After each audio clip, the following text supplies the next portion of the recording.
తెలంగాణలో తొలి విడత పంచాయతీ ఎన్నికలకు పోలింగ్ కొనసాగుతోంది. ఓటు వేసేందుకు పల్లె ఓటర్లు పోటెత్తారు. మధ్యాహ్నం 2 గంటల వరకు పోలింగ్ నిర్వహిస్తారు. అనంతరం ఓట్ల లెక్కింపు తర్వాత రిజల్ట్స్ రిలీజ్ చేస్తారు. బరిలో 12,960 మంది సర్పంచ్ అభ్యర్థులు ఉన్నారు. 37,562 పోలింగ్ కేంద్రాలు ఏర్పాటు చేశారు. 50,000 మంది పోలీసులతో భద్రత కట్టుదిట్టం చేశారు అధికారులు.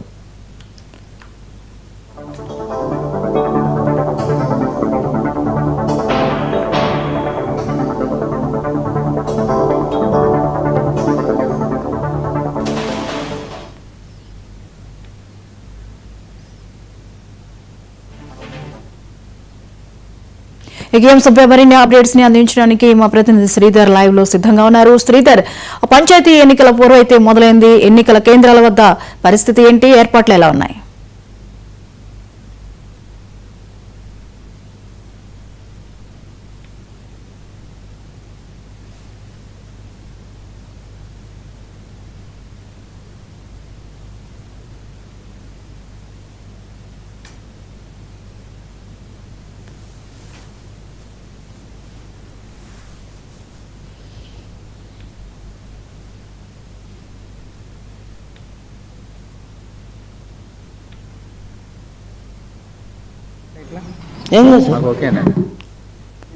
సంబంధించినటువంటి గ్రామ పంచాయతీ ఎన్నికలు అయితే కొనసాగుతున్నాయి. దాదాపుగా వరంగల్ ఉమ్మడి జిల్లా వ్యాప్తంగా అన్ని కేంద్రాల్లో కూడా పోలింగ్ అయితే నిర్వహిస్తున్నటువంటి సందర్భం. ఇప్పటికే అభ్యర్థులు తమ భవితవ్యాన్ని తెలుసుకునేందుకు ఓటింగ్ కేంద్రాల వద్ద ఉన్నటువంటి సంబంధించినటువంటి వారు అక్కడ ప్రత్యక్షంగా కనపడుతున్నారు. అదేవిధంగా ఓటరు కూడా కొద్దిగా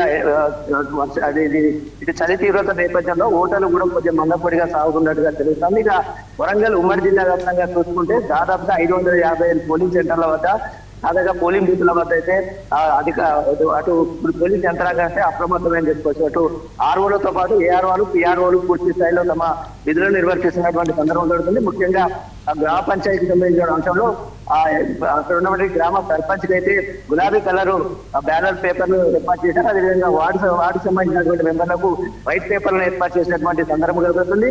ఉమ్మడి వరంగల్ జిల్లాలో అయితే మందపూడిగా అయితే ప్రస్తుతం కొనసాగుతుందని చెప్పుకోవచ్చు. ఇక ఉమ్మడి వరంగల్ జిల్లా వ్యాప్తంగా చూసుకుంటే 2 ఎస్పీలు అదేవిధంగా ఒక సిపి ఆధ్వర్యంలో అయితే దాదాపుగా 2,500 మంది పోలీస్ బందోబస్తులతో ఏర్పాటు చేస్తున్నారు. ఇక్కడ వరంగల్ ట్రైసిటీకి సంబంధించిన అంశంలో దాదాపుగా 878 సెంటర్లను ఏర్పాటు చేశారు. అక్కడ ఉన్నటువంటి అంశంలో 2,000 మంది పోలీసులు, ఒక డీసీపీతో పాటు అదనపు డీసీపీలు అదేవిధంగా ఏసీపీల ఆధ్వర్యంలో పూర్తిగా ఈ పర్యవేక్షణ కొనసాగుతుంది. అయితే ఇప్పటి వరకు కూడా పోలీస్ కమిషనరేట్ పరిధిలో దాదాపుగా 6 లక్షల పైకి 2,500 మంది పోలీస్ బందోబస్తులతో ఏర్పాటు చేసినారు సంతృప్తి చెప్తున్నటువంటి పరిస్థితి కనబడుతుంది. అదేవిధంగా జిల్లాల వ్యాప్తంగా చూసుకుంటే సెంటర్లను ఏర్పాటు చేశారు. అక్కడ ఉన్నటువంటి అంశంలో 2,000 మంది పోలీసులు, ఒక డీసీపీతో పాటు అదనపు డీసీపీలు అదేవిధంగా ఏసీపీల ఆధ్వర్యంలో పూర్తిగా ఈ పర్యవేక్షణ కొనసాగుతుంది. అయితే ఇప్పటి వరకు కూడా పోలీస్ కమిషనరేట్ పరిధిలో దాదాపుగా 6 లక్షల పైచీలకు అయితే సీజ్ చేసినట్టుగా చెప్తున్నటువంటి అంశం అయితే సిపి సంప్రీత్ సింగ్ చెప్తున్నటువంటి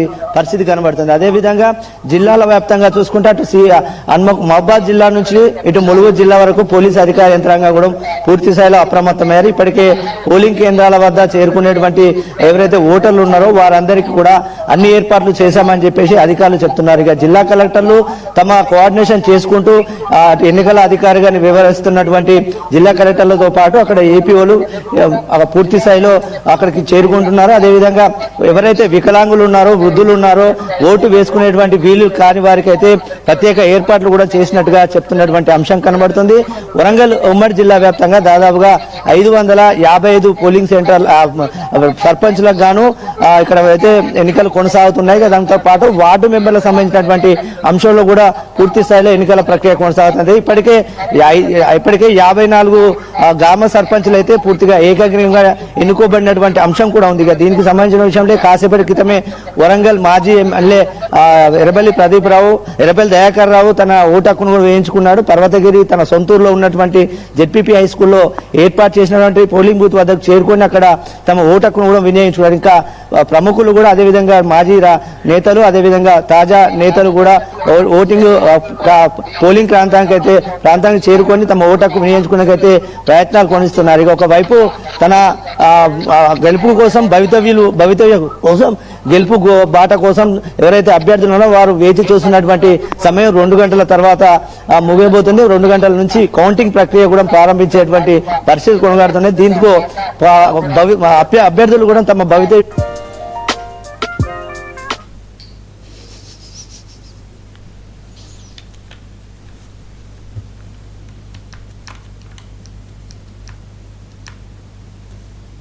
ఏర్పాటు చేసిన బందోబస్తుతో పాటు ఓటర్లు కూడా ఓటింగ్ ప్రాంతానికి చేరుకుంటున్నటువంటి సందర్భం పడుతుంది. ఇక ఉదయం 7 గంటలకు ప్రారంభమైనటువంటి ఈ ఓటింగ్ ప్రక్రియ మధ్యాహ్నం 1 గంట వరకు కొనసాగుతుంది. ఆ తర్వాత 2 గంటల ప్రాంతంలో 2 గంటల అనంతరము 4 గంటల ప్రాంతం వరకు కౌంటింగ్ కూడా ముగిసే అవకాశాలు కనబడుతున్నాయని చెప్పుకోవచ్చు. జ్యోతి, ఇక శ్రీధర్, పోలింగ్ శాతం ఎలాగా నమోదయ్యే ఛాన్సెస్ ఉంది? గతంతో పోలిస్తే ఈసారి ప్రజల్లో ఓట్లు వేసే విషయంలో ఎటువంటి అవగాహన ఉంది?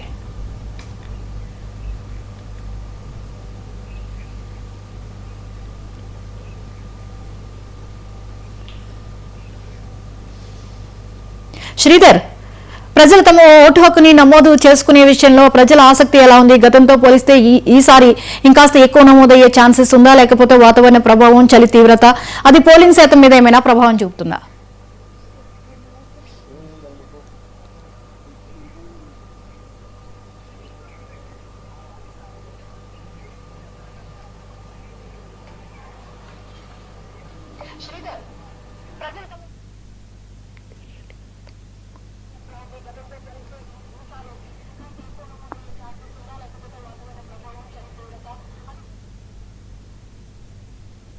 ఎందుకు అంటే గత ఎన్నికలకు ఇప్పుడు ఎన్నికలకు చూసుకుంటే గ్రామ సర్పంచి లేక దాదాపుగా 2 సంవత్సరాలైంది. ఆ తర్వాత పాలన కుంటుపడిందనే ఒక వ్యవస్థ ధోరణిలో మాత్రం ప్రజలైతే ఉన్నారని చెప్పుకోవచ్చు. గ్రామ పాలన వ్యవస్థ కుంటుపడిందంటే ఖచ్చితంగా అక్కడ స్థానికంగా ఒక ప్రజాప్రతినిధి లేకపోవడమే అని చెప్పేసి భావన ఏర్పడింది. ఈసారి ఖచ్చితంగా సరైన నాయకుడిని ఎంచుకునే క్రమంలోనే ఈరోజు ఓటర్ అయితే ఎక్కువ స్థాయిలో తమ ఓటు హక్కును వినియోగించుకునే అవకాశం కనబడుతుంది. దాదాపుగా వరంగల్ ఉమ్మడి జిల్లా వ్యాప్తంగా గ్రామాల్లో గ్రామ పంచాయతీల్లో ఉన్నటువంటి పరిస్థితులు చూసుకుంటే మనం చూడొచ్చు. 2 ఏళ్ల పాటు అంటే అటు బీఆర్ఎస్ ప్రభుత్వంలో తర్వాత నుంచి ఇప్పటి వరకు కూడా 2 ఏళ్ల పాటు అటు ప్రజాపాలన కుంటుపడింది అనేది ఒక వ్యవస్థ ఏర్పడింది. అదేవిధంగా అధికార యంత్రాంగం కూడా పూర్తి స్థాయిలో అవేర్నెస్ చేసి తీసుకొచ్చారు. ఎందుకంటే గ్రామంలో సరైన నాయకుడిని పాలకుడిని ఎన్నుకోవాలంటే ఖచ్చితంగా ఆలోచించి ఓటేయాలని చెప్పేసి ఇటు అధికారులు కూడా పెద్ద ఎత్తున ప్రచారం చేశారు. ఇక ఇతర ప్రాంతాల్లో ఉన్నటువంటి వారిని కూడా ప్రజాప్రతినిధులకు సంబంధించినటువంటి వారు ప్రత్యేక వాహనాల్లో కూడా వరంగల్ కు తీసుకొచ్చిన పరిస్థితి ఉంది. ఎందుకంటే ఎక్కువ శాతం వరంగల్ రూరల్ ప్రాంతాల్లో ఉన్నటువంటి జనాలు ఎక్కువ శాతం హైదరాబాద్ లో సెటిల్మెంట్ అని వివిధ ప్రాంతాల్లో సెటిల్ అయినటువంటి సందర్భాలు ఉన్నాయి. అంటే తమ జీవనోపాధి కోసం వెళ్ళినటువంటి సందర్భాలు ఉన్నాయి. వారందరినీ కూడా సమీకరణ చేసినటువంటి పరిస్థితులు కూడా ఇటు అభ్యర్థులకు ఏర్పడింది.